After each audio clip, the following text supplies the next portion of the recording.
Kokoro and Mitsuru sitting in the greenhouse, Kissing.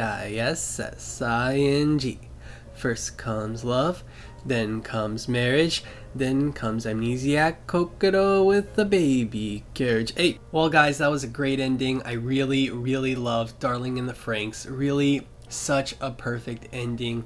Well, I'll see you all in the next Trigger anime. It's weird how short this episode was, but I'm so glad we could end it there. Okay, bye everyone. Crunchyroll.com/soul. Watch it all in HD, the full series. It's over now. It's all over. Bye bye.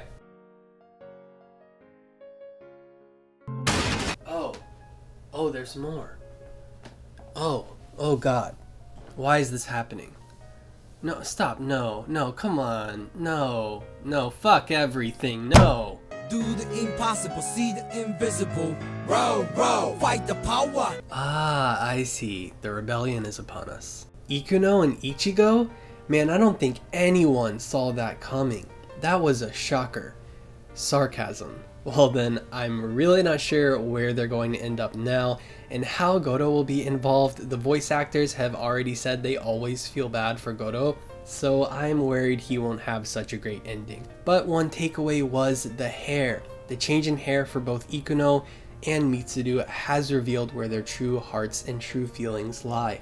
Perhaps there is significance to Hachi's hairstyle change over time as well. Maybe when he fell in love with Nana. Speaking of Hachi, I think a major possibility here is Hachi beginning to regain emotion or memories and intervening with Nana in Squad 13, motivated by both 9 Alpha's comments on just sitting there and watching, as well as Nana's current state of incarceration. I believe the rebellion will be ignited by Hachi, or he will have some part of it, and considering the choices for Yoko and Kamina as voice actors and considering Nana's flashback and the dying partner, I'm hoping he will save her, because if thick as fuck Nana dies, we can all agree whoever wrote her story arc needs to be fired. Something the show has done so well is make characters that are powerful enough to stand on their own. Hachi and Nana, Kokoro and Mitsuru, Zero Two and Hiro, they could all be main characters of their own story if fleshed out even more. So we're feeling strong emotion towards each of these storylines, and I'm hoping Nana is saved in the end as much as I'm hoping Zero Two is saved. After thinking about this, I went back to an interview with Zero Two's voice actor, Haruka Tomatsu, in which she herself stated that each character gets their own featured episode. So in some ways, you could think of all of them as the heroes and heroines of their own story. And the way you look at something may change depending on whose perspective you're viewing it from. So it seems this notion is pretty consistent with the cast of Darling in the Franxx as well, and I was really just thinking about it earlier. But anyways, Hachi and Nana may have lived in the same house when they were parasites, judging from the picture below the old camera, but we can't yet be sure. That poses the question exactly how many parasites have lived and died in Mistletoe and how many have been experiments under Dr. FranXX. As for Zero Two's big moment with the post-traumatic stress kicking in, let's first look at the trigger, the dark side of the book that she's been recreating. The part she's been keeping to herself and Hiro hasn't seen yet. When exactly will she decide to reveal this to Hiro, or will the old fairy tale book just align with the real outcome of the anime? And I think the guilt behind the stamen she's killed is beginning to surface, which is why they literally rose from the floor. Though Hiro doesn't notice that either, and I'm glad to see A1 and Trigger showing that she's actually suffering, because it's only been hinted at so far.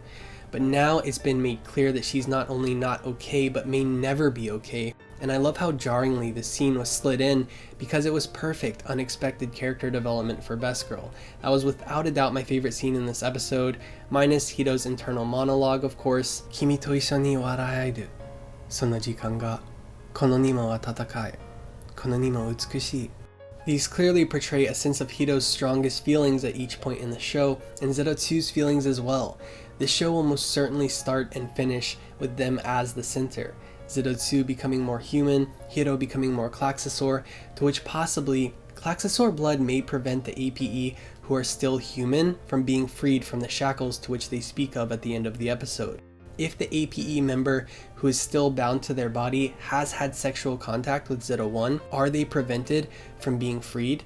Is this why sexual contact is severely forbidden? Was Hiro meant to replace one of the APE members, but things changed after he ingested klaxo blood?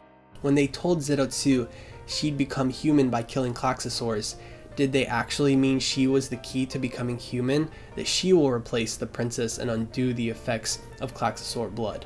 Well, nothing's for sure yet, but something to think about after that APE conversation and disagreement. It's interesting that when Mitsuru and Kokoro are taken, they return with their wedding rings. Possibly Papa doesn't understand the meaning of the wedding ring, the existence of the wedding rings, or even understand any reason behind them. Though I think it's more likely that Dr. FranXX is leaving the children clues on purpose. But do you think that Dr. FranXX, or anyone for that matter, knows that Kokoro is more than likely pregnant? I'm wondering how much information from the baby book they're going to recover if she starts missing her periods or seeing symptoms.